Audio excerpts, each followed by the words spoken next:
Aí tá certo. Bem, queridos, vamos começar. Vamos orar.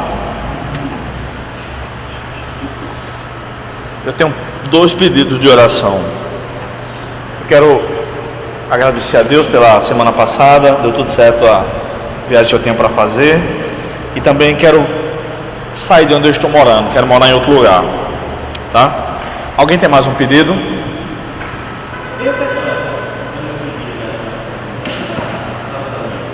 Saúde da sua mãe. E eu quero agradecer também pela minha saúde, do médico, até pensei que ia estar tudo, que a pressão alta, quando eu vou no médico, minha pressão fica alta. Eu acho que é emocional, né? Você fica ansiosa. É, ansiedade. Mas hoje não, até tem muitos motivos para estar, mas cheguei lá altada, então eu dou graças a Deus por isso. Eu fiquei feliz. Amém. Amém. Eu vou pedir para Leonardo orar, por favor. Pode orar.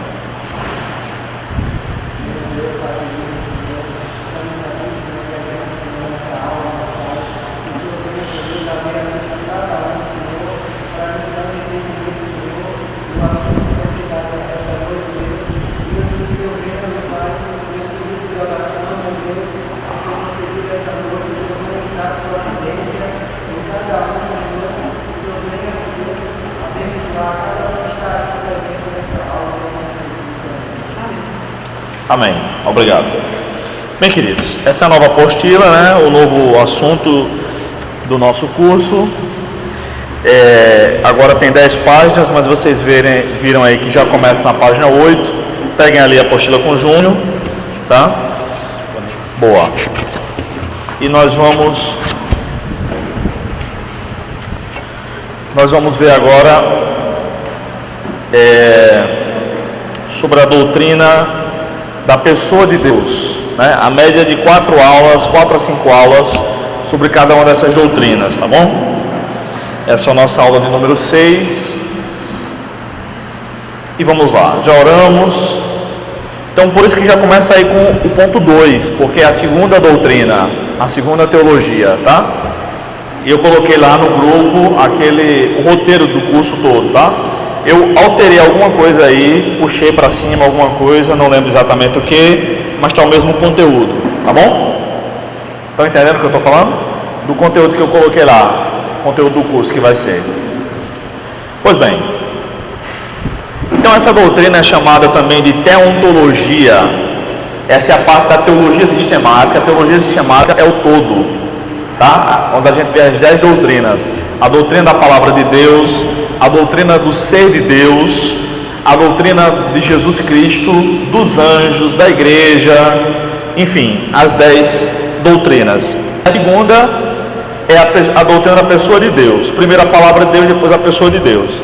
Dependendo do livro que você for pesquisar, a doutrina da pessoa de Deus pode surgir primeiro. Tem gente que prefere começar, tem gente que prefere começar com a doutrina da pessoa de Deus e só depois ir para a palavra de Deus, tá bom? Eu não vejo problema não, tá?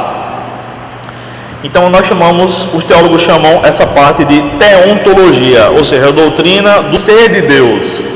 Pode ser chamada também de teologia propriamente dita, porque teologia é o termo que fala sobre todas as doutrinas, cada uma das teologias sistemáticas. Teologia também é o termo que fala do curso inteiro de teologia, não é o nosso caso aqui, esse curso só é de teologia sistemática, mas, por exemplo, o curso no seminário é um curso de teologia, bacharelado em teologia, digamos assim, é um curso de teologia, aí estuda Antigo Testamento, Novo Testamento, várias análises de livros bíblicos, liderança cristã, pregação, interpretação bíblica, plantação de igreja, evangelismo, discipulado, geografia bíblica, português com Manu e tom em matéria. Então, tudo isso é chamado de teologia, tá? Pode ser o curso completo,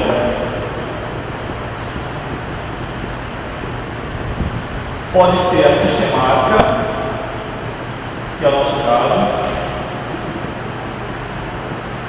e pode ser a teontologia. palavra teologia significa estudo de Deus, é isso? Estudo de Deus. E a palavra teontologia é estudo do ser de Deus. Tá bom? Então essa parte aqui é que nós vamos estudar agora, teontologia, que é para diferenciar do nome sinônimo. Por isso eu coloquei aí. Teontologia em alguns livros é chamada de teologia propriamente dita, porque é o que significa mesmo. Enfim, no segundo parágrafo da apostila eu digo que, ao contrário das demais ciências,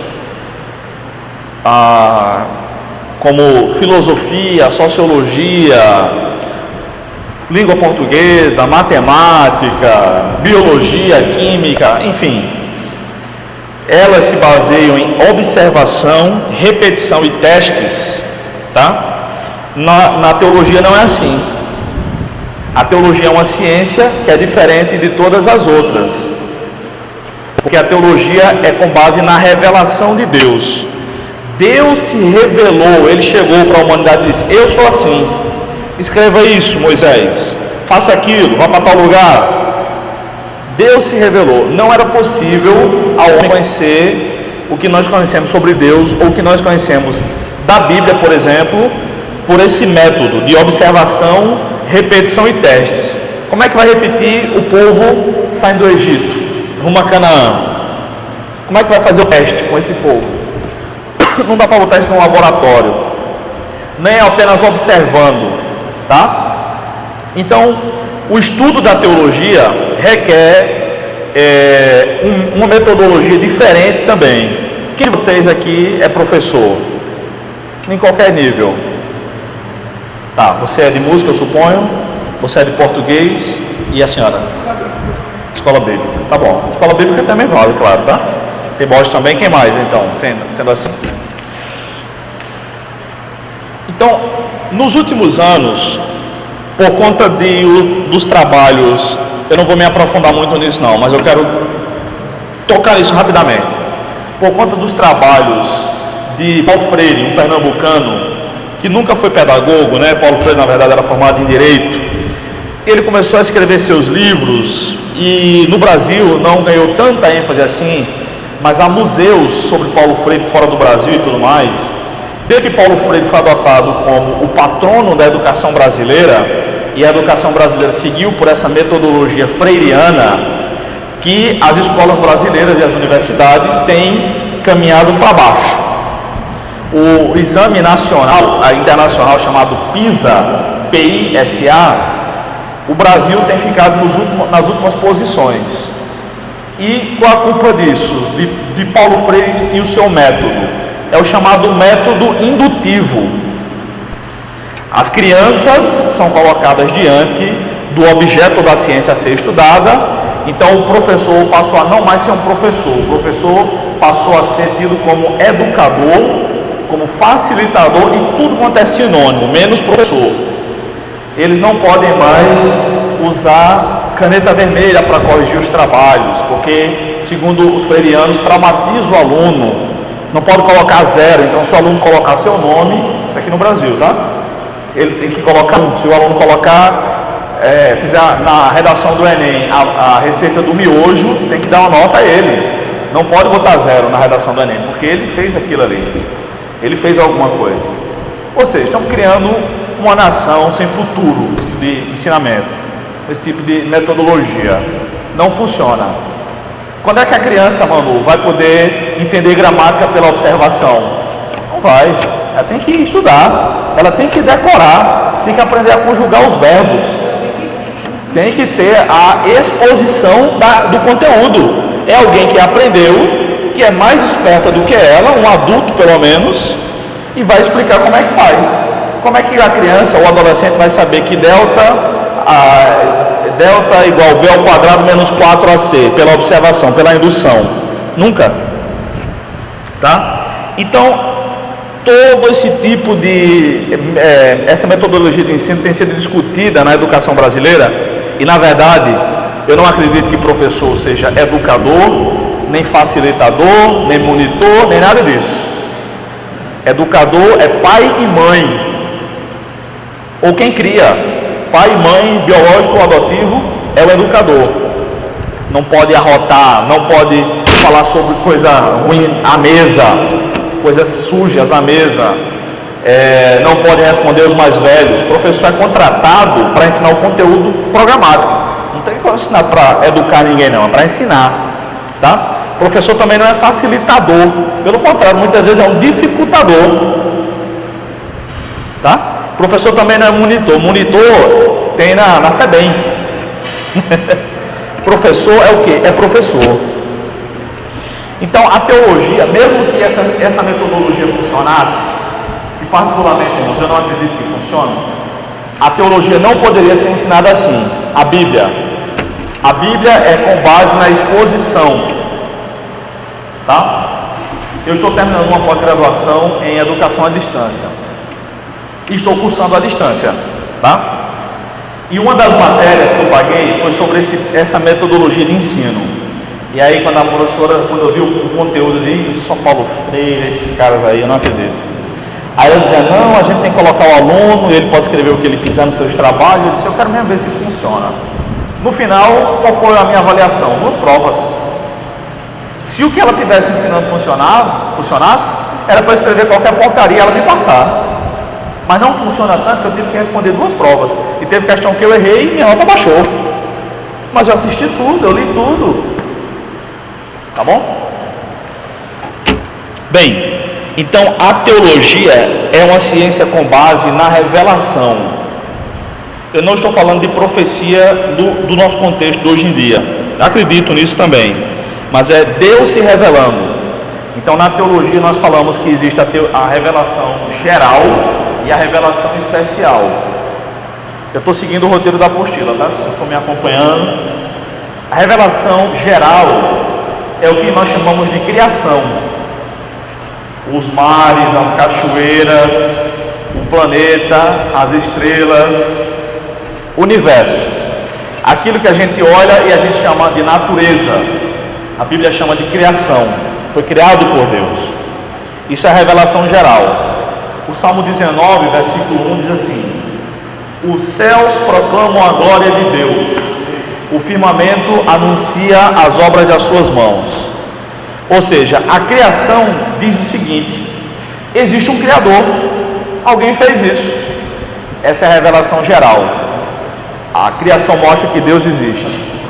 A revelação especial é a palavra de Deus. E Deus deu a sua palavra por pelo menos 2 razões. Eu não coloquei isso aí, tá? A primeira razão é pela memória humana. Quem de vocês decorou a Bíblia inteira? Sim, decorou a Bíblia toda? Pelo menos o Novo Testamento.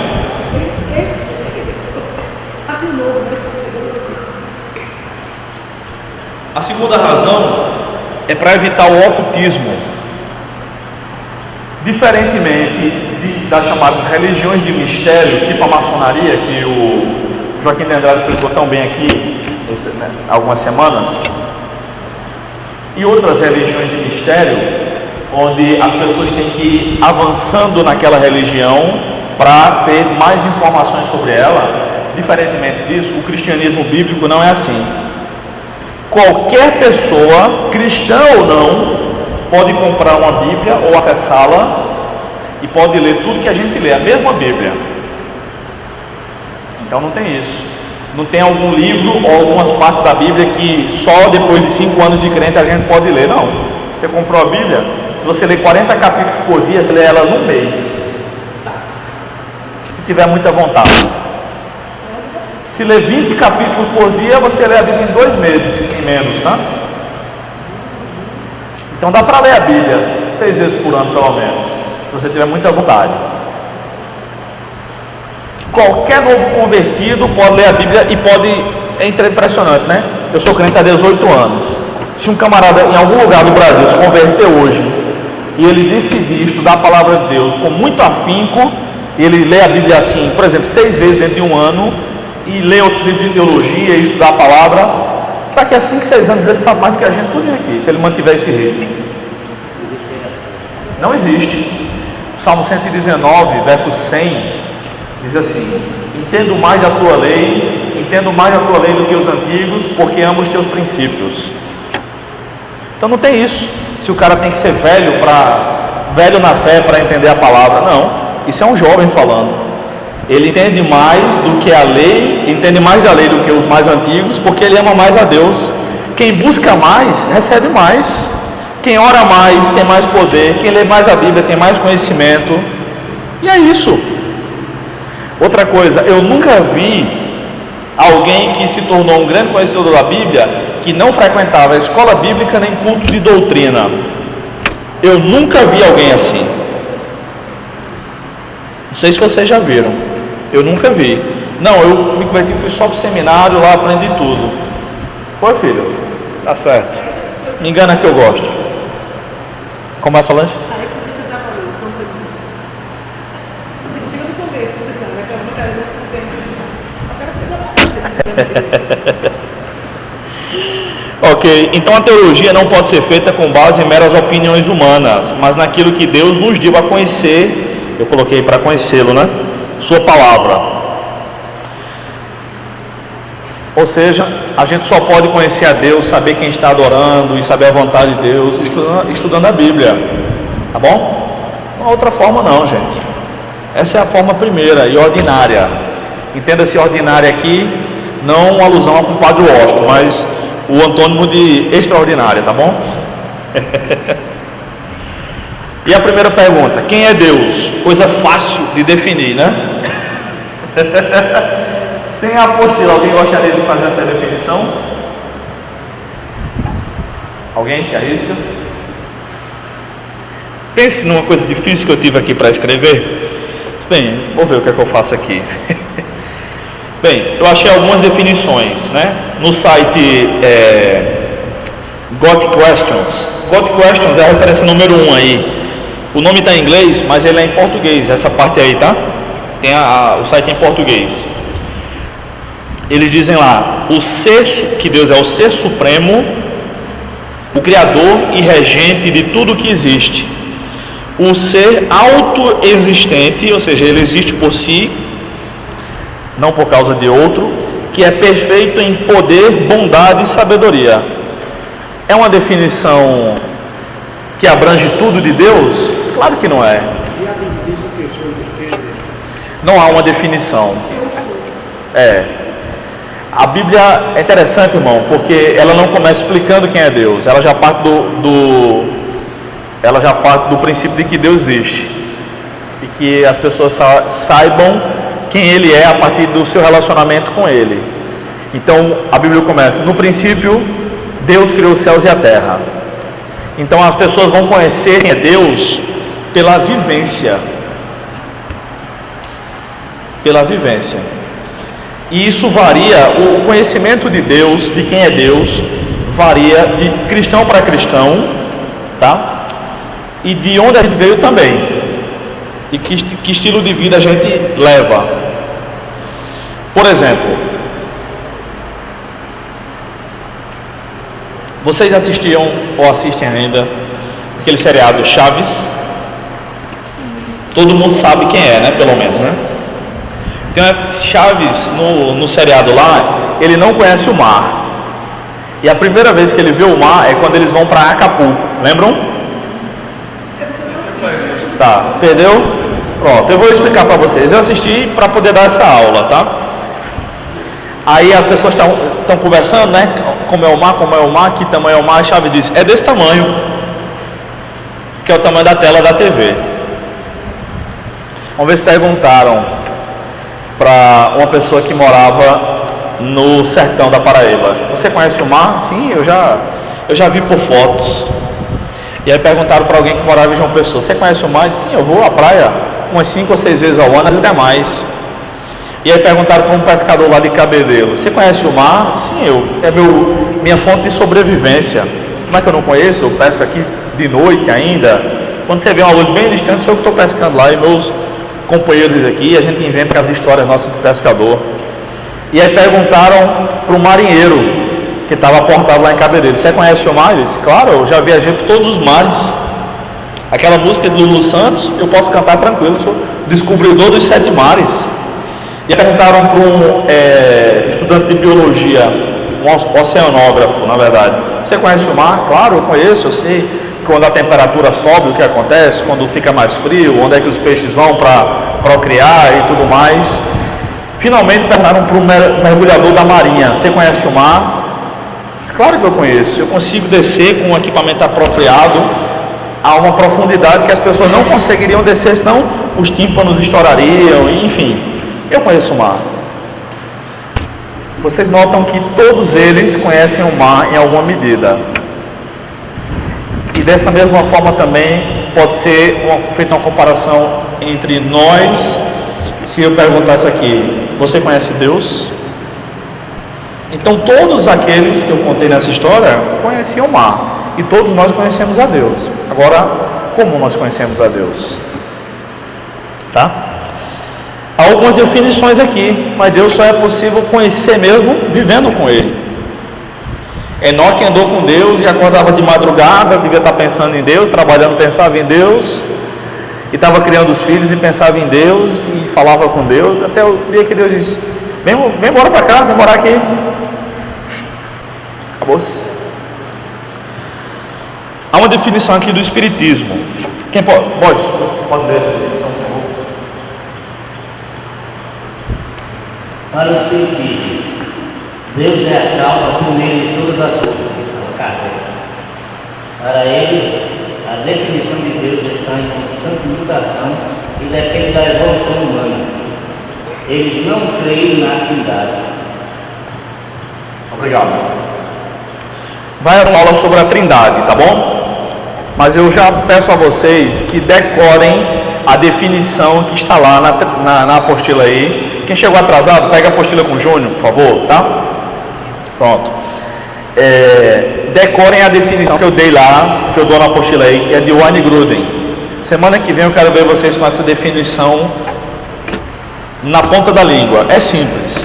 Deus existe eternamente em 3 pessoas: Pai, Filho e Espírito Santo. Cada pessoa é plenamente Deus e só existe um Deus. Decorem, está anotado aí, tá bom? Na próxima semana eu vou perguntar para vocês. O cristianismo é diferente das demais religiões na sua visão sobre Deus, entre outras coisas, por causa da Trindade. E a doutrina da Trindade, vocês precisam saber bem direitinho, além de ser uma doutrina bíblica, o contexto de onde vocês moram. Há muitas testemunhas de Jeová por aqui, e eles ensinam que a doutrina da Trindade é uma doutrina antibíblica, que a Bíblia não ensina. Ora, como assim não ensina? Tá? Eles dizem que nós adoramos a 3 deuses. Não, senhor, nós adoramos um só Deus, mas é um Deus em 3 pessoas, porque é o que a Bíblia explica. Não há como entender plenamente a Trindade, porque não há como entender plenamente Deus, mas dá para a gente entender as informações que Deus nos dá na palavra dele, sobre quem ele é, tá bom? Então, por exemplo, o Espiritismo não acredita na doutrina da Trindade.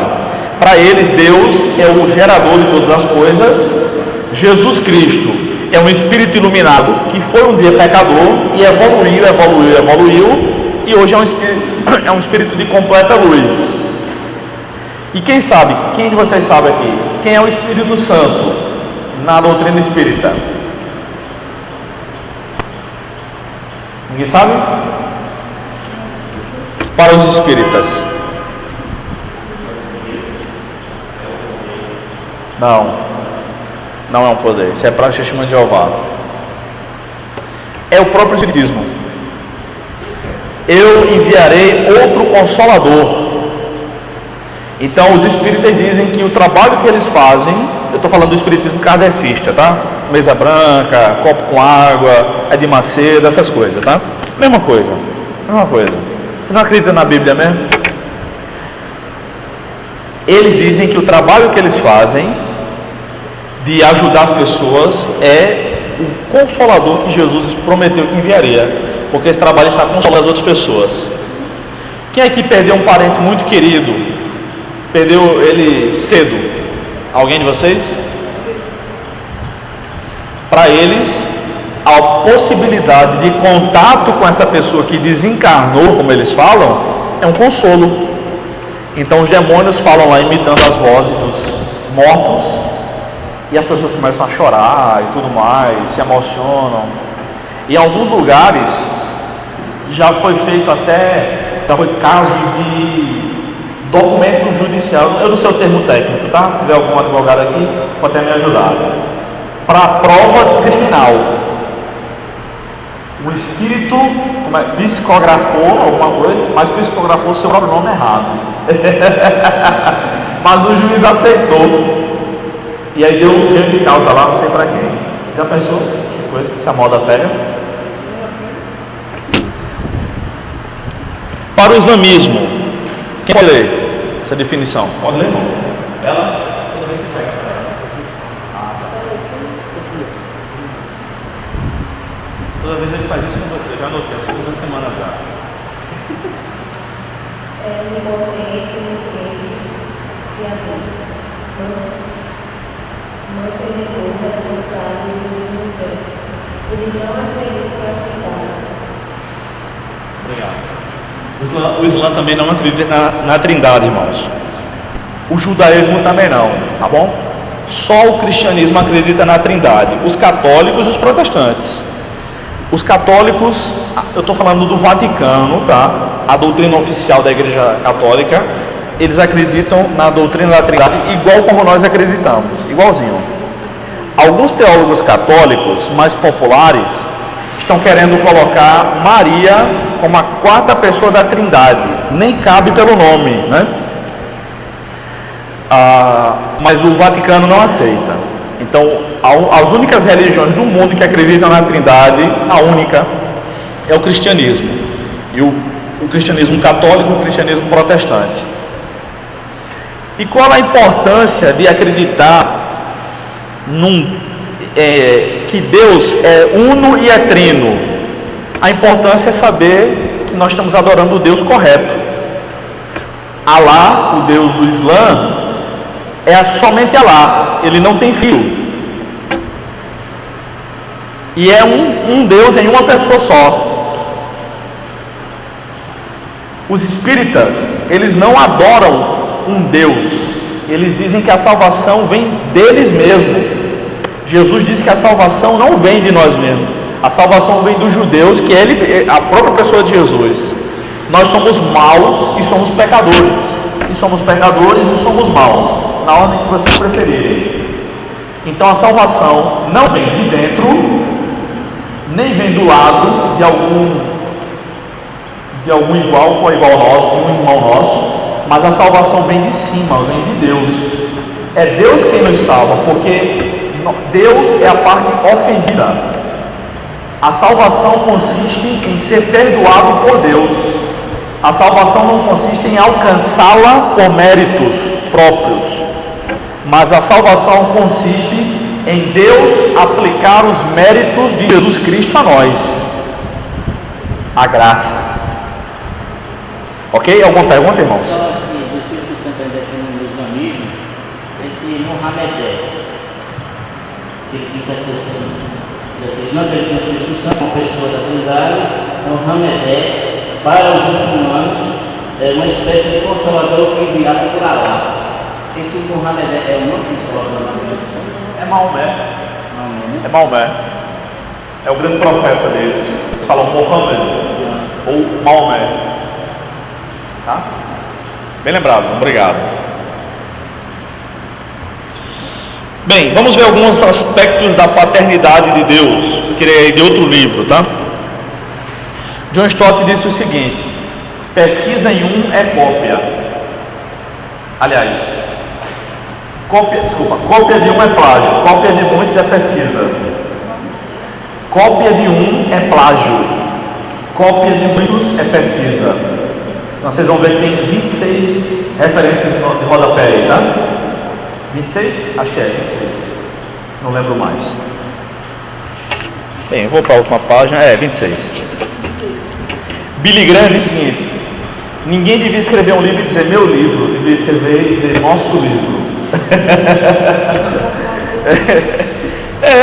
Nenhum discurso, todo discurso é discurso de outro, né? Ele precisa do seu, porque ele está considerando o terceiro livro. Aí o terceiro livro ele fica mais coisa do primeiro e segundo, aí ele. Por causa da pesquisa, tá? Então veja, irmãos, não vai dar tempo, como vocês sabem, a gente lê essas referências bíblicas. A maioria a gente sabe decorado e vai mencionar, tá? A Bíblia fala de Deus sendo o Pai glorioso, Jesus orando aí, né? João 17 é Jesus orando, e Efésios também. Pai Santo. Jesus, toda vez que ele ora, ele se refere a Deus como Pai. Ele não se refere a Deus como nem outra maneira, quando ele está orando, de nenhuma outra maneira, somente como Pai. Até quando Jesus ensina os discípulos a orarem, é como Pai, Pai Nosso. E vejam, se vocês prestaram bastante atenção à oração do Pai Nosso, aquela oração Jesus não praticava. Por que eu estou dizendo isso? Quem pode dizer, Diego? Por que Jesus não praticava aquela oração? É uma afirmação. Ele não praticava.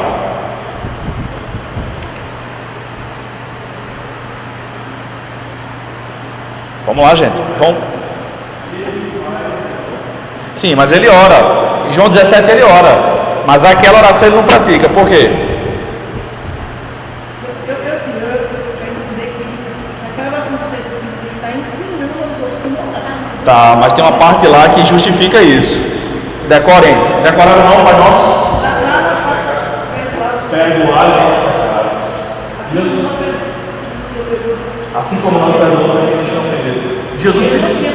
Jesus não pediu perdão a ninguém. Não pecou nunca.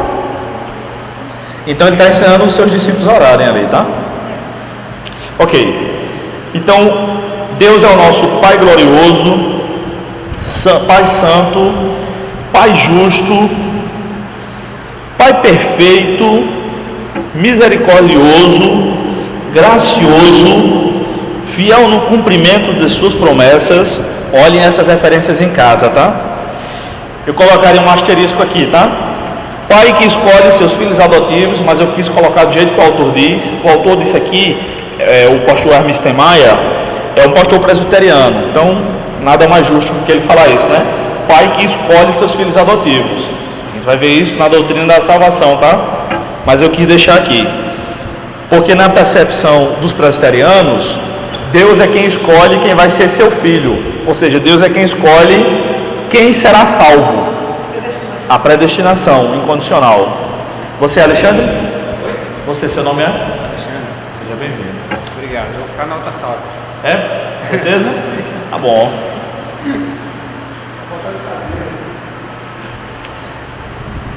Pai incansável. Meu pai trabalha até hoje, né? Jesus diz aí em João 5,17. Eu trabalho também. Pai onisciente e todo-poderoso.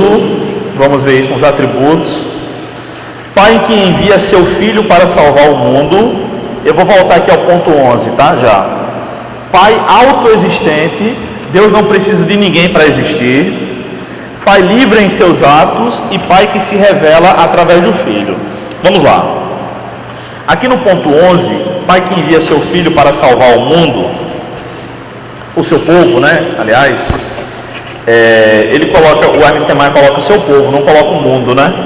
Porque como presbiteriano ele não acredita que Jesus veio para morrer em lugar de todos os seres humanos, mas para morrer em lugar apenas dos escolhidos, dos eleitos.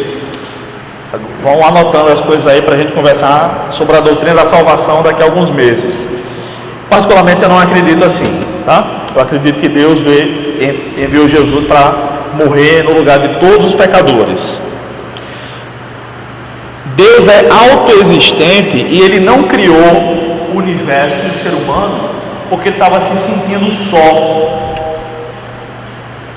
Vou fazer uma pergunta fácil para vocês. Fácil, só gosto de pergunta fácil. Na teologia mais tem. O que é que Deus fazia? E a Bíblia diz, tá? O que é que Deus fazia antes da criação do mundo?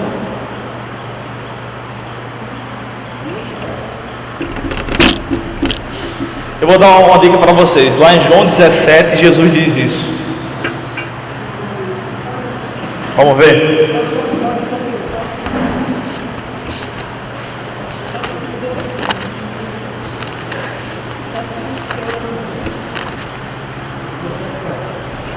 Rapaz, era para vocês dizerem. O que é que, Solange? Quer dizer? Pode falar, Solange. Deixa eu aprender. Versículo 24. Leiam aí e me respondam. O que é que Deus fazia antes da criação do mundo?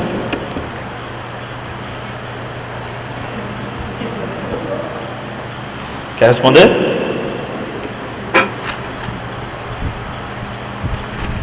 Ele amava. Ele amava. Amava o quê ou quem? Amava o mundo. O mundo não existia ainda.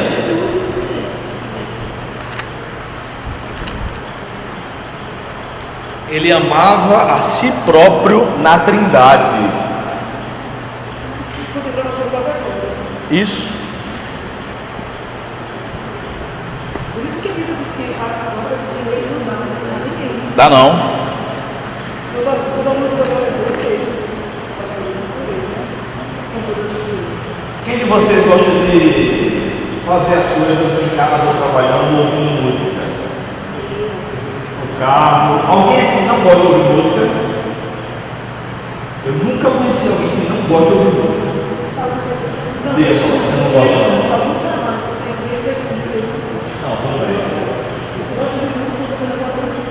Cozinhando. Escrever alguma coisa sem música. Certo. Diga. Agora sem música não. Certo. Agora eu conheço uma pessoa que é anormal.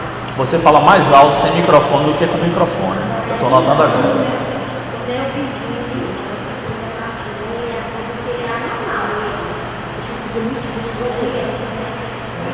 Ele não é anormal, ele não gosta de escutar bem baixinho. Mas ele bota som ambiente. O vizinho não tem uma O som dela vai ficar ali. Das vizinhas dele, né? Meu amigo, a Eliana faz um frango, meu amigo, misericórdia, viu? Fanga parmegiana. Gente, por que eu estou perguntando isso? Quem gosta de fazer as coisas ouvindo música? Vamos dar uma olhadinha aqui em Jó 38. Jó, não estava no script não, depois vocês anotam, tá? E está gravado, né? 38. Eu vou ler do verso 1 ao verso 7. Isso é a resposta ainda, o que Deus fazia antes de criar o mundo. Ou antes do mundo existir, né? Jó 38, de 1 a 7, diz o seguinte: Depois disso, o Senhor respondeu a Jó de um redemoinho: Quem é este que obscurece o conselho com palavras sem conhecimento? Agora prepara-te como homem, porque te perguntarei e tu me responderás. Onde estavas tu? É Deus perguntando a Jó, né? Quando eu lançava os fundamentos da terra. Então Deus está falando aqui sobre quando ele estava criando, né? Conta-me se tens entendimento. Quem lhe fixou as medidas? Se é que o sabes. Quem a mediu com um cordel? Onde estão fundados os seus alicerces? Ou quem lhe assentou a pedra fundamental? Quando as estrelas da manhã cantavam juntas e todos os filhos de Deus gritavam de júbilo. Quando Deus estava criando todas as coisas, os anjos estavam cantando e Deus estava ouvindo música. Deus também gosta de trabalhar ouvindo música, porque é Ele que criou a música. Anote que eu não botei na apostila não, tá?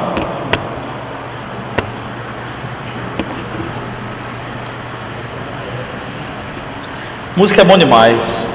Todo dia eu escuto música. Eu também escuto aquelas coisas que meu vizinho coloca, mas que eu não posso chamar de música.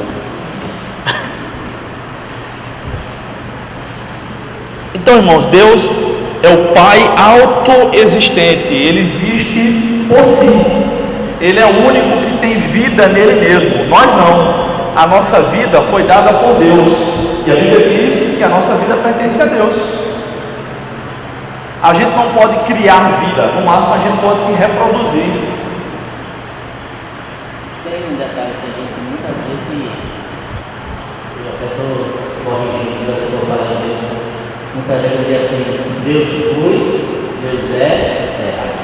Deus não foi e nem será. Deus é. Isso lhe foi passar, Deus será, será futuro. E Deus é, foi bem. Está correto. Agora, pela nossa linha do tempo também, não tá certo também, pelo contexto, tá bom? É passado, presente e futuro. É, para nós. Isso. Deus é eterno. Isso. Eu tenho um amigo que ele fica muito mordido, mas ele é muito chato, sabe? Ele fica muito mordido quando ele diz assim, quando alguém está orando, ele diz: Deus, que tu possa fazer isso. Ele diz que Deus possa nada, ele pode, tem que pedir para ele fazer. Digo, vamos ser besta, Deus sabe o coração da pessoa. Deixa o povo orar em paz. Mas deve ter pessoas observar, quando eu não ando, o Espírito Santo da gente indisponíveis por certo das orações. Porque a gente não sabe orar como convém, né? Eu estava lendo ontem um autor dizendo o seguinte, que ele, como professor de teologia, já ouviu seus alunos pregarem sermões maravilhosos, mas também já viu outros que deu vontade de chorar. E em ambos eu vi Deus salvar pecadores, porque Deus ele não conta que a gente seja perfeito para nos usar. Se fosse assim, ele ia usar quem, né? Queridos, até agora alguma pergunta? Algo mais? Vamos para os atributos de Deus então. Atributos incomunicáveis e depois os comunicáveis.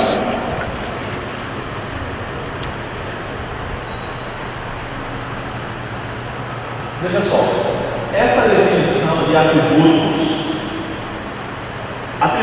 é aquilo que caracteriza o ser, são as qualidades de alguém. Eu coloquei mais alguma definição aí na apostila sobre o que é atributo. Então, quando a gente fala dos atributos de Deus, são as suas qualidades. E no caso de Deus, são suas características. E no caso de Deus, só são qualidades, porque ele não tem defeito algum. Na teologia, nós diferenciamos entre atributos incomunicáveis e atributos comunicáveis. Os incomunicáveis são aqueles que só Deus tem. A ideia é a seguinte: ele não comunicou a ninguém, ele não repartiu. A gente poderia dizer também atributos repartidos e não repartidos, ou usar outros sinônimos, tá bom? Então os incomunicáveis são aquelas características que só Deus tem, e os comunicáveis são aquelas que Deus tem e nós também temos, em alguma medida: amor, bondade, graça, e que só Deus tem: onipresença, onisciência, onipotência e outros, tá bom?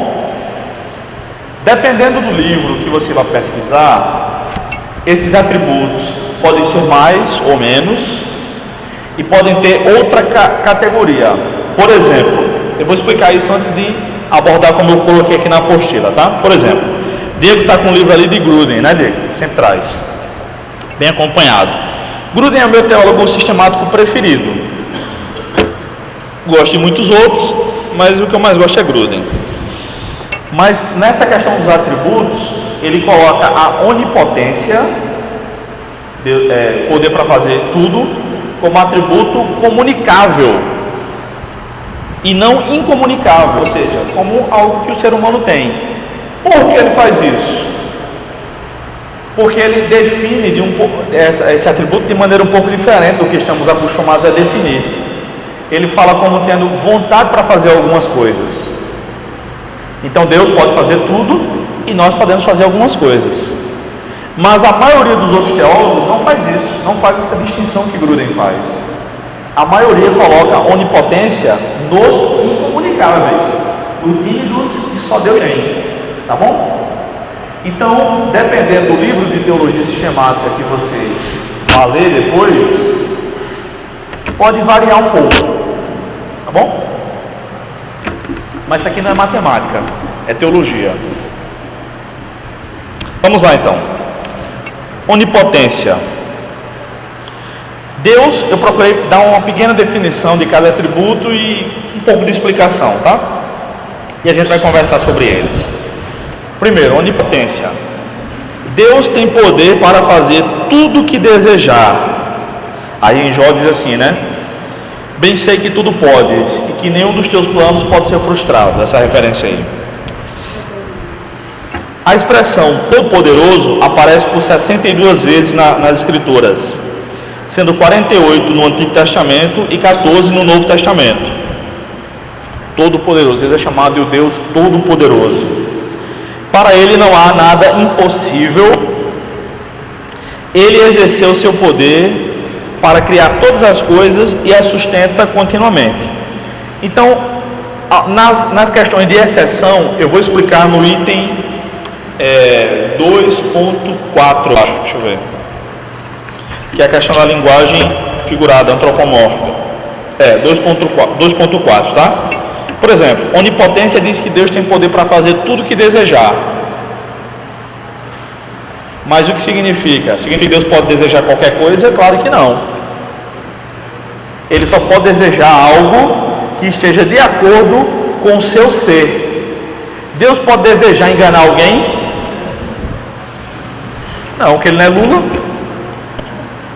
é dizer que Deus, tem coisas que Deus não pode fazer. Tem coisa, exatamente, eu vou falar disso lá na frente. Mas tem coisas que Deus não pode fazer. A Bíblia diz explicitamente.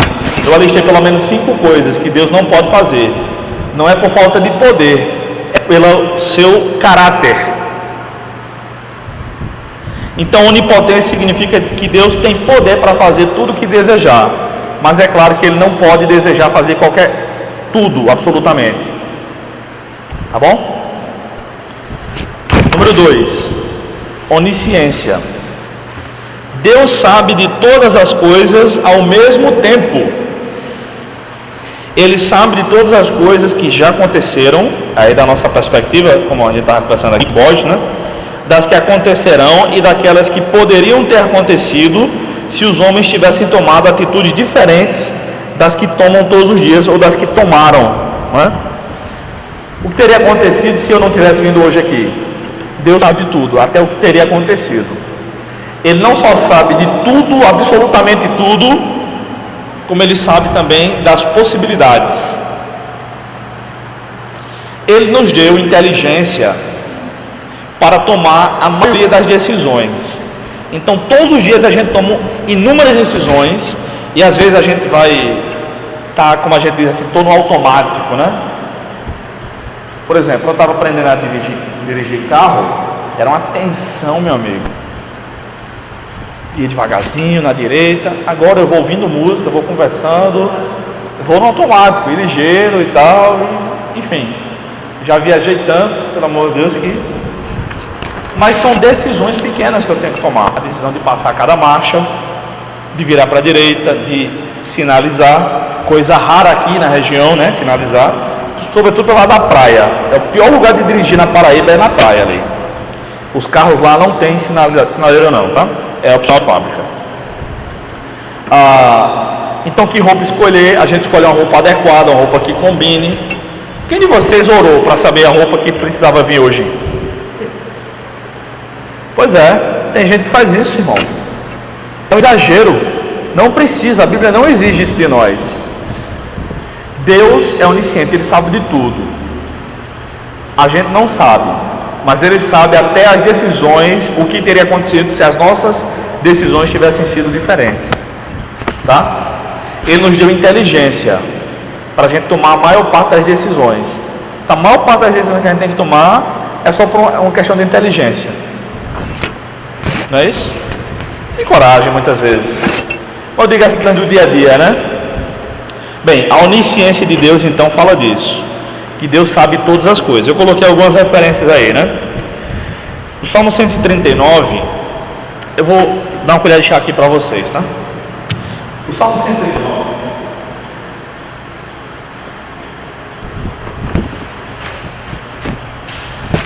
fala de 4 atributos de Deus. São 24 versículos. Então divida 24 por 4 dá 6, né? 1 ao 6, o salmista fala da onisciência divina. Senhor, tu me sondas e me conheces. Deus sabe de tudo. Do 7 até quando? Até o 13, né? É? Ou 12? 12, né? Me ajudem aí, tá? Como é que diz o verso 7 aí? Pode. O 7, ele diz assim: para onde me irei do teu Espírito? Obrigado. Onipresença. O 13. Pois possuíste os meus rins, cobriste-me no ventre da minha mãe.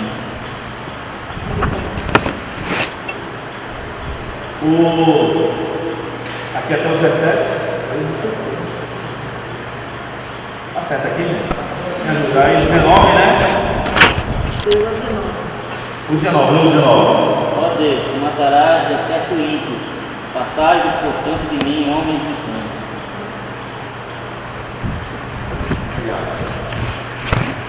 Bem, se tiver errado aqui, leve em consideração não, tá?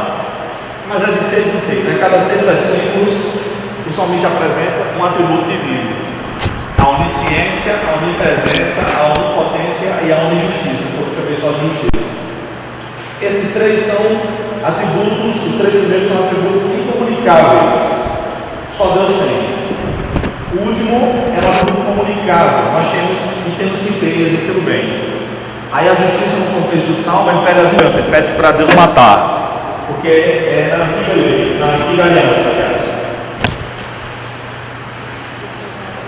Eu já preguei esse salmo. Precatório. Eu já preguei esse salmo e a divisão foi, cada 6 versículos, um atributo divino. Deus é onisciente, onipresente, onipotente e justo. Bem, coloquei outras referências aí que falam da onisciência divina. Por exemplo, no Mateus 6,8 diz que Deus sabe o que a gente vai orar antes da gente orar. Como é que Ele sabe? Ele é onisciente. Em Mateus 10,30 diz que todos os nossos cabelos estão contados. O meu está diminuindo um pouquinho, ainda não dá para notar, graças a Deus, só quando eu molho a cabeça. Mas minha esposa já nota. São cerca de 100 mil fios, né? Que uma pessoa saudável tem. Deus sabe exatamente o número de fios de cabelo que tem na nossa cabeça. Sabe tudo. Alguma pergunta? Gruden diz assim, que Deus sabe de todas as coisas num só ato simples. Se a gente tivesse a chance de perguntar a Deus, né, e fizesse essa pergunta inútil que eu vou dizer agora: Deus, quantos grãos de areia existem em todas as praias do mundo? Ele não consultaria o Google celestial, ele não chamaria um anjo do almoxarifado celestial, do arquivologia celestial, ele diria na hora. Vocês gostam daquele seriado Todo Mundo Odeia o Chris? Assistiu algumas vezes? Ele fala lá o nome de muitos negros de destaque, né? E alguns eu conheço. Ele fala lá de George Washington Carver. Aí outra pessoa fala, o gênio negro dos amendoins. O gênio negro dos amendoins. Esse cara era crente. George Washington Carver. O seu nome foi em homenagem ao ex-presidente americano George Washington. George Washington Carver nasceu logo depois da abolição da escravatura de negros nos Estados Unidos. E ele foi adotado por uma família de brancos. Ele aprendeu a ler sozinho aos 4 anos de idade. Quando seus pais adotivos viram, ele estava lendo. Pegou um livro lá e estava lendo sozinho. Ele era superdotado. Ele cresceu e fundou uma escola, eu acho que ele era químico, se não me falha a memória. E fundou uma escola de ciências para os filhos dos negros, que não tinham onde estudar, não tinha bolsa de estudos na época, era complicado. E eles passaram por uma crise financeira muito grande. Como ele era crente, ele reuniu a escola, ele era o diretor. e disse: vamos orar, pedir a Deus que manda os recursos para a nossa escola. Eles oraram, pedindo a Deus que abrisse as portas. Beleza, né?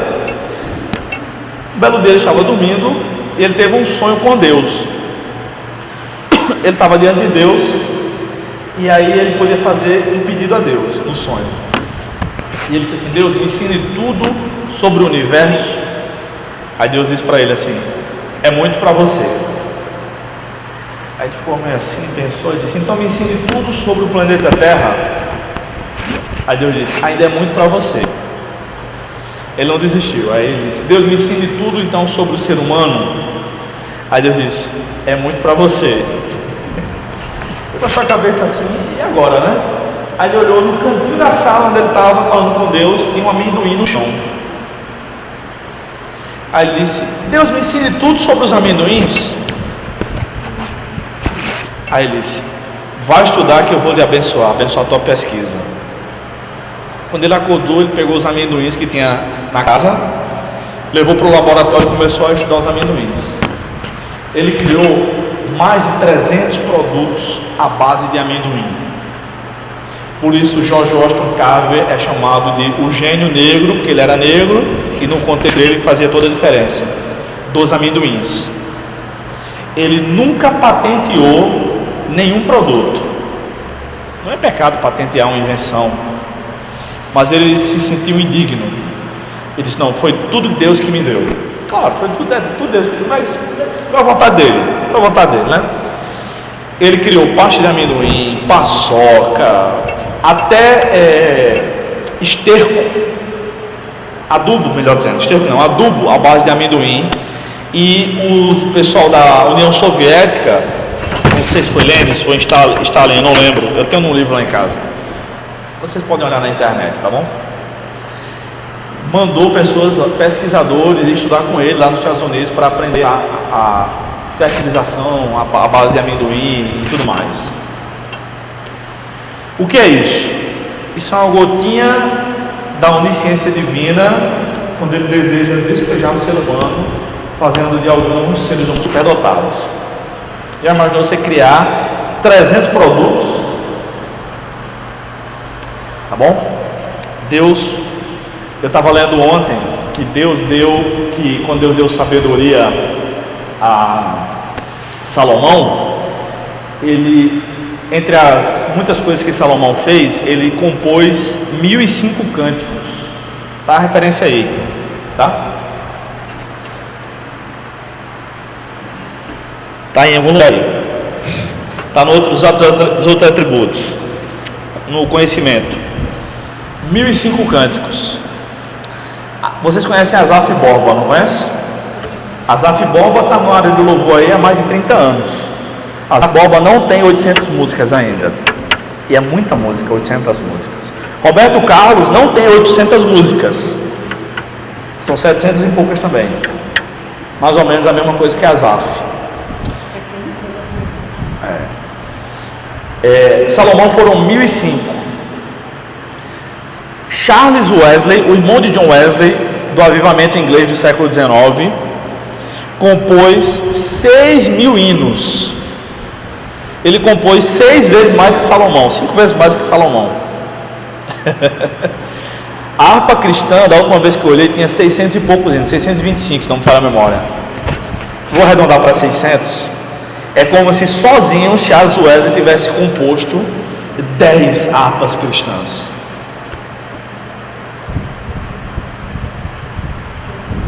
Já pensou? É capacitação divina. O autor, o camarada que mais escreveu livros no mundo, quem sabe quem foi? Quem souber, eu dou um abraço. É um brasileiro, gente. Escreveu 1.100 livros. Chamado Ryoki Inoue. Ele é descendente de japonês, está vivo ainda, está bem velhinho. Ele chegou a escrever 3 livros por dia. Procure no YouTube, ele explica tudo. Ryoki Inoue. Isso, ele não é cristão não.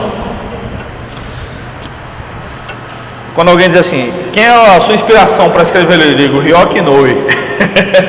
Tem que mirar no mais alto possível, né? Nunca vou chegar lá, claro. Essa habilidade só ele tem. Vamos lá. Podemos passar para outro atributo divino? Acabei falando muito sobre a onisciência. Onipresença. Esse atributo é bem interessante. Deus está em todos os lugares existentes, simultaneamente. Não há um só lugar em toda a criação onde Ele não esteja presente. Deus, porém, não está abençoando do mesmo modo em todos os lugares. Além disso, eu vou explicar, vou voltar para explicar, tá? Além disso, há lugares onde, às vezes, Ele abençoa de forma mais intensa, segundo sua vontade, como, por exemplo, em épocas de avivamento, ou em alguns cultos. Ok, vamos destrinchar isso aqui. Deus está em todos os lugares existentes, todos os lugares. Aquele planeta que a NASA só vai descobrir daqui a 100 anos, quando nossos netos estiverem morando aqui, Deus já está lá também. Aquele hino, quando eu cheguei aqui, meu Senhor já estava. Eu, sinceramente, não, me perdoe se alguém aqui gosta dele, eu acho tão besta. Deus está em todo lugar, gente. Quando ele for embora, ele vai ficar aqui também. Ele é onipresente. E eu vou fazer algumas perguntas para vocês. Deus está no inferno? Sim ou não? Não tem talvez não. Você acha que ele está, Léo?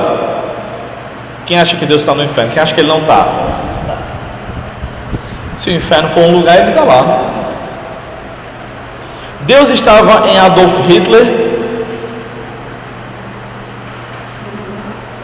Hã?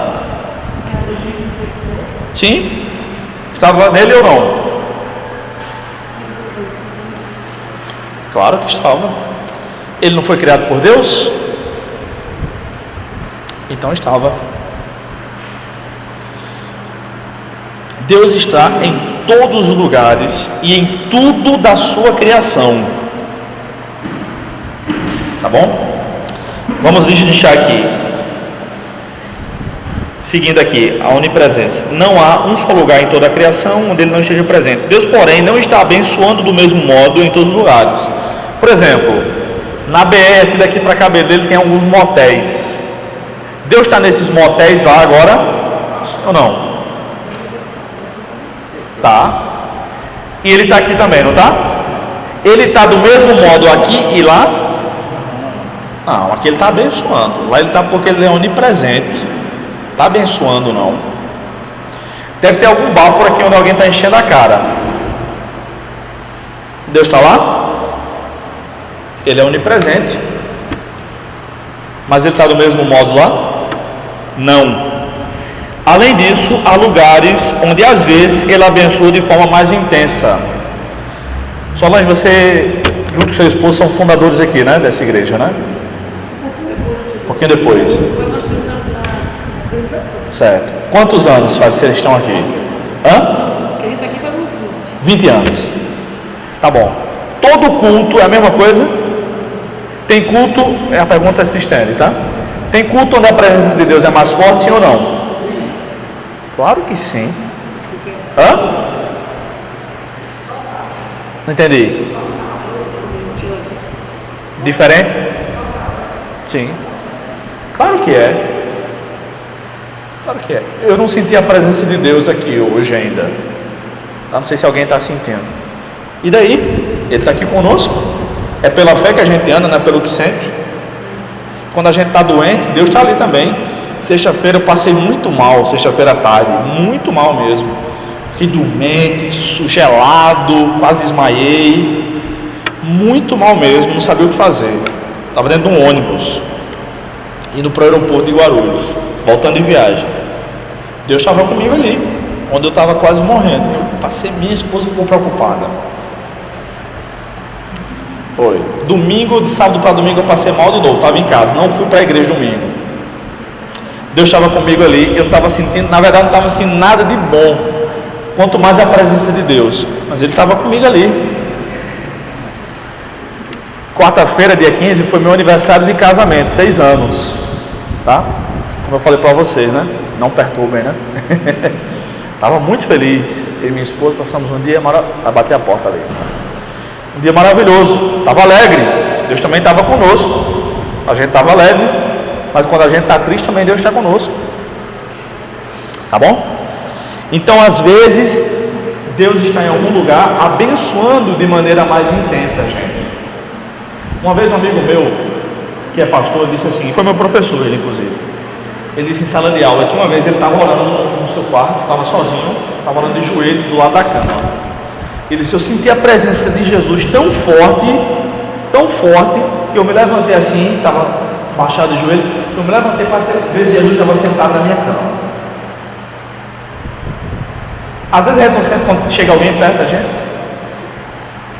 Pronto, ele sentiu a presença de Deus assim, naquele dia. Alguns irmãos relatam, talvez já tenha acontecido com alguns de nós aqui, que já sentiram a presença de Deus como se estivesse passando ondas de choque. Eu já senti isso algumas vezes. Faz tempo, mas já. Infelizmente faz tempo. Preciso orar mais. Esse dia eu cancelo essa aula e a gente fica só orando aqui. Diga, irmão. Uma pergunta que eu queria fazer assim, essa questão de Deus abençoar mais ou menos. Nós humanos, temos alguma isso? Tem sim. As situações, ou nós humanos, Ela está perguntando assim, às vezes Deus abençoa mais ou menos. ou segundo a presença de Deus, nós somos Responsáveis, né? Ela está perguntando isso, se a gente tem alguma participação nisso. Claro, né? Claro. Quando a gente ora mais, quando a gente se santifica mais. Então você passa uma situação, independente eu estou pensando assim. Diga. Fala no microfone, por favor. Eu uma vez eu senti assim, um toque de Deus. Literalmente. Mas a situação era de socorro. Tipo assim, eu ia morrer. Eu estava vindo na rua, um dia, eu mostrei para isso também, e eu ia andando naquele meu esquina com colegas, passei por os lá. E aquela rua era só mão, né? Sempre foi assim. Sim. Não é isso? Mas Moreira bem perto. pronto, então assim, na hora que eu estava perto, eu pensei que ela era mão contra mão, não sei o que pensei na minha mãe. E eu vinha caminhando, pensando em outra coisa, que não tinha nada a ver com trânsito, eu estava com a cabeça longe. E de repente eu parei aqui daquela esquina e eu olhei só para o lado de baixo, como se aquela mão fosse subindo, eu fosse descendo. Aí eu vi que ele ia passar. Só que na hora que eu ia passar, alguém me puxou. Eu senti assim, um toque de alguém me puxando e quando eu voltei, o carro fez assim. Eu não sei nem que carro que era. Não deu para ver. E assim, quando eu olhei, eu vi. Assim, pensei que eu só ia passando na rua, né? E vendo que eu ia passar mesmo. E aí não tinha ninguém. Na hora eu senti literalmente, Deus me livrou. Deus me deu um grande que é mesmo, né? Senti assim, um puxão bem para trás. Já puxando. Eu não sei se puxou. Até porque assim, eu espero que eu isso. Tchau. Eu congreguei com uma irmã durante 12 anos. E ela contou isso uma vez, publicamente, por isso que eu vou contar. A gente estava estudando sobre anjos na escola bíblica. Eu era adolescente na época. E ela disse que antes dela ser crente, ela ia se matar. Ela mora no Cristo. Morava, não sei hoje, nós não temos mais contato. O pai dela era alcoólatra. E ele bebia sempre quando chegava, acordava os filhos, dava na mulher, dava nas crianças. E era um inferno a casa dela. E ela não queria mais aquilo, ela queria se matar. Então ela foi lá para a delegacia ali das pessoas e ia pular daquele viaduto. Levou um caderno, estava fazendo uma carta de despedida. Um senhor, sessentão, negro, se aproximou dela e disse: minha filha, não faça isso não. Ela puxou o caderno assim: o senhor está vendo o que eu estou escrevendo? Você é curioso? Aí repreendeu ele e tal. Ele começou a conversar com ela, foi ganhando a confiança dela, sentou-se ao lado dela e deu alguns conselhos a ela. Não pregou o evangelho para ela, mas deu alguns conselhos. Ele disse: olha, você mora onde? Ele disse: eu moro no Cristo. Aonde? Ela explicou onde morava. Aí ele disse: olha, vá na igreja lá, tem uma igreja lá para você ir lá. Aí indicou, perto da casa dela tem uma igreja, tipo como se fosse uma Assembleia de Deus. Aí disse os horários do culto, para ela ir lá. Ela desistiu de pular, foi para casa. No domingo de manhã ela chegou lá, estava terminando a escola bíblica. Aí uma moça da igreja, a viu fora, chegou lá: está tudo bom, tal, procurando alguém. Disse: eu conheci um senhor essa semana, ele disse que era dessa igreja. Sim, o cara disse que era de lá, né? E como é que ele é? Qual é o nome dele? Aí lembraram lá e começaram a descrever. Aí a menina disse: só um minutinho. Aí entrou na igreja, entrou no templo, pegou a Bíblia, abriu assim, tem uma foto. Esse aqui, esse aqui, cadê ele? Qual é o nome dele? Fulano e tal. Disse: olha, esse aqui era meu pai, ele era o pastor dessa igreja, ele morreu faz 2 anos. Como assim eu vi ele essa semana? O que ela viu só pode ter sido um anjo. Em Hebreus diz que alguns, sem saber, hospedaram anjos. E anjos continuam a se materializar para fazer a obra de Deus que Ele quer que eles façam, não a pregação do Evangelho. Isso é a exclusividade da igreja, pregação. Mas para fazer esse tipo de coisa, Salmo 104:4, que é repetido em Hebreus capítulo 1, versículo 7, eu acho, diz que Deus faz dos seus anjos espíritos e dos seus ministros, que são os anjos também, labaredas de fogo. Ou seja, Deus faz dos seus anjos vento, fenômeno da natureza. Ele faz dos seus anjos o que Ele quer. Aí o versículo 8 em Hebreus 1 diz assim: mas ao seu filho não. Ou seja, Deus transforma os anjos no que Ele quer, até em fenômenos da natureza, como vento, labareda de fogo, seres humanos. Deus pode puxar assim também, pode ser um anjo. Rapidinho, eu lembrei agora, você falou que Deus está no bar, nas suas fundamentos, chega me arrepiei. Lembra aquele 100 anos da escravidão, comemorado no Brasil, era o ano do Axé para cá, para lá. Nessa época não era trabalhando nas americanas e a vida da gente é considerada a loja de DVD. Ali da lagoa e terminava lá embaixo, em pedaço de segurança sul, umas barrinhas lá. Quando foi um dia, eu estava lá com um amigo, e chegou um dia um cidadão, ele era primo, chamava de primo, moreno. Ele aproveitou a época do Axé para levar o menino lá, beber de graça. Ninguém não estava dele. Eu chegava, devendo não passava nada. E um dia ele estava encostado na barraca, sentado na pescaria, ele estava devendo para o colega meu. Ele entrou em uma barraca assim, e daqui a pouco ele saiu.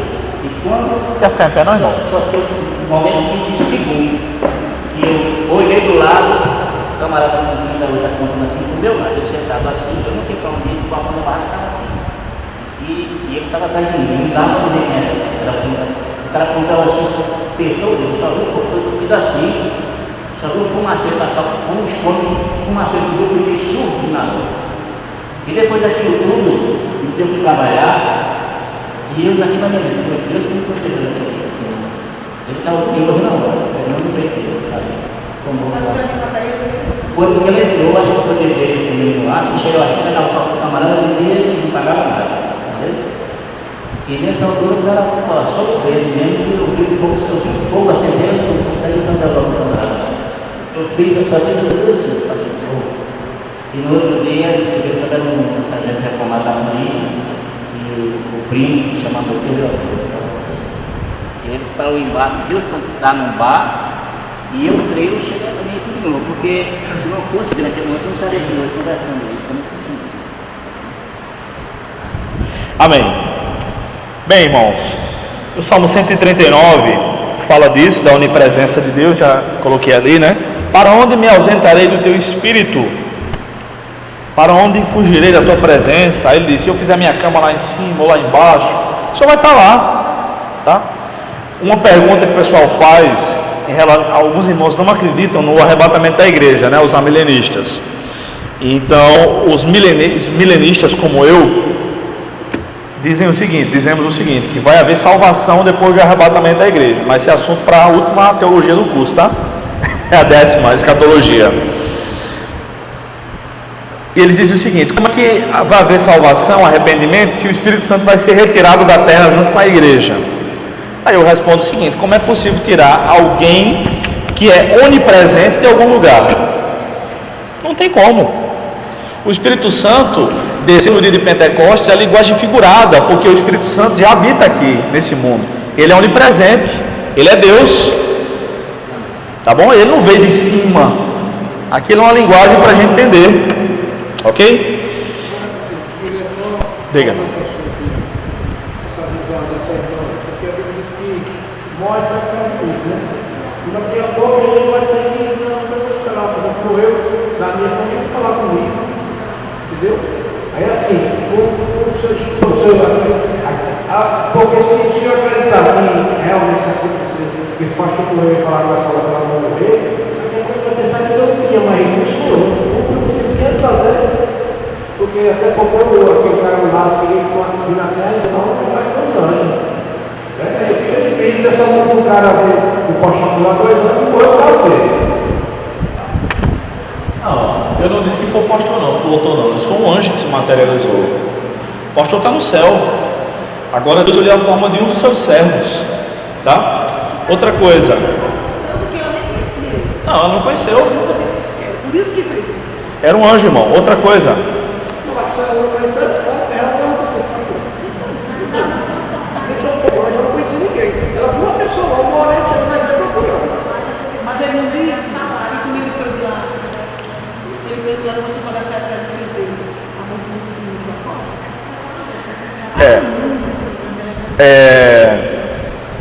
Há relatos também de pessoas que estão no leito de morte, crentes, de escutarem os anjos cantando, tá? Há muitos relatos disso na história da igreja. Sim, sim. Isso pegou essa história fantástica que eu assim, chorei, porque ele é filho da minha prima, de uma cirurgia que a minha prima fez, e ele nunca foi cirurgiano, tá lá, isso tudo, dentro do destino dele, que os médicos não entendiam. Explique, alguém explica isso. E ele está restaurado de uma doença que parece 4 meses no hospital, sem ninguém descobrir o que era, de forma ainda. Até que vinha agora, não sei como diagnosticar, depois jogou no hospital, mas é quando veio a tomografia, aí a médica, pelo menino, não conseguiu uma cirurgia, mas tudo dele. E o problema era intestinal, né? Ele levava sangue 4 meses, definhando morrendo. Isso a gente tem muito cuidado, tá vendo, professor? Para que a gente não venha confundir com o espiritismo. Não, mas ela não invocou ninguém. Ela não invocou ninguém, ela foi salva. E o menino é crente, no caso, o menino é crente, ele não é crente, eles estão muito falando pela cura dele. Irmãos, eu tive um tio, ele já faleceu, o tio do meu pai, tio Antônio do Ó, a família do meu pai é a família do Ó. Que família é essa? Aquela da freguesia do Ó, da caravana de Silvio Santos e tudo mais, tá? Tio Tonho, ele foi vereador ainda em Lagoa Seca, não sei por quantas vezes. E ele odiava crente. E ele estava com a perna podre para ser amputada. Na manhã seguinte, já estava internado, acho que em Campina Grande. De madrugada, um homem todo de branco, que ele identificou depois como Jesus, apareceu para ele.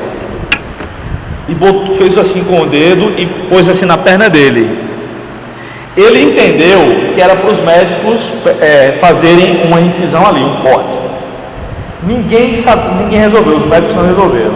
Quando os médicos chegaram de manhã para fazer a cirurgia de amputação na perna do meu tio, ele disse: ninguém vai tocar na minha perna, ninguém vai arrancar nada. Deus me apareceu essa madrugada, os médicos, lá vem, o fanatismo e tal, aquela coisa, né? Disse que era para vocês furarem aqui. Eu sei que ele convenceu os médicos a furarem lá. Saiu tudo. Ficou curado. Ele se converteu, mandou fazer uma capela, uma igreja, fazia culto lá. Teve na casa da minha avó, na época que eu morava junto, tinha da minha avó, colado. Aí sabia que eu era seminarista. Aí conversamos, aí queria que eu fosse lá, viajasse. Eu nem fui. Enfim, não ia dar certo lá. Enfim, se converteu. E há outros casos. Há um caso de um irmão. Vou contar só isso para a gente pular para a próxima etapa. Semelhante ao que Solange contou aí, tinha um rapaz que era cego, e fazia estudos na universidade lá em São Paulo. Toda semana ele ia lá. E um dia ele foi curado na igreja. O pastor estava lá dele e chegou. E o pessoal examinava os olhos dele por dentro, né? Os médicos lá, os universitários. E quando ele chegou lá na universidade, o médico viu, você está vendo? Todos os médicos foram lá, todos os professores foram lá.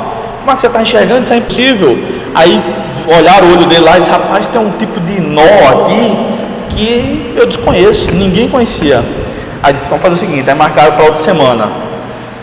Aí marcaram para outra semana. A gente vai fazer o seguinte, a gente vai desfazer esse nó dessa cirurgia aí, para a gente aprender a fazer esse nó para aplicar nas cirurgias. Aí ele voltou para outra semana. Na noite que ele voltou, uma noite antes, Deus apareceu em sonho para um dos médicos, o chefe da equipe, e disse lá para ele o seguinte, o homem todo de branco apareceu para mim e disse o seguinte, quem fez aquele nó fui eu, ninguém vai poder desfazer, ninguém toque no olho do menino. E acabou. Quando Deus opera, às vezes ele deixa uma marca, como na coxa de Jacó, tá? Como nos olhos de Paulo, que depois passou a enxergar com dificuldades. Ele diz na carta aos Gálatas que, se fosse possível, os Gálatas teriam dado só os olhos a ele, e que foi por uma enfermidade física que foi nos olhos, que ele pregou o Evangelho a primeira vez aos Gálatas, né? Está em Gálatas capítulo 4. No finalzinho da carta aos Gálatas, capítulo 6, versículo 11, eu acho, eles vede com que grandes letras vos escrevo. Lembra que quando Paulo viu Jesus, ficou 3 dias cego, né? Então ele ficou meio que sequelado também, foi a marca de Jesus nele. Às vezes Deus faz essas coisas mesmo, às vezes para curar, às vezes para deixar uma marca nele, para o camarada nunca esquecer de onde veio, tá bom? Meus irmãos, dá tempo a gente ainda falar um pouco sobre a imutabilidade, tá? Aliás, não dá tempo. Não dá tempo não, porque vai surgir a pergunta, e Deus não mudou? Aqui é colar e eu vou ter que explicar e vai ser mais longo.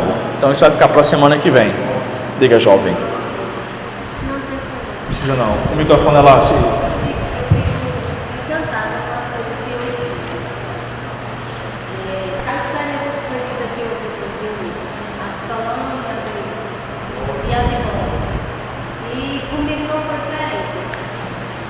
Certa vez eu fiz o trabalho, eu quero geralmente eu saio sentar e quero querer campinho, né? Quando eu vou trabalhar, eu sempre vou cantando e volto sem saber cantar, não.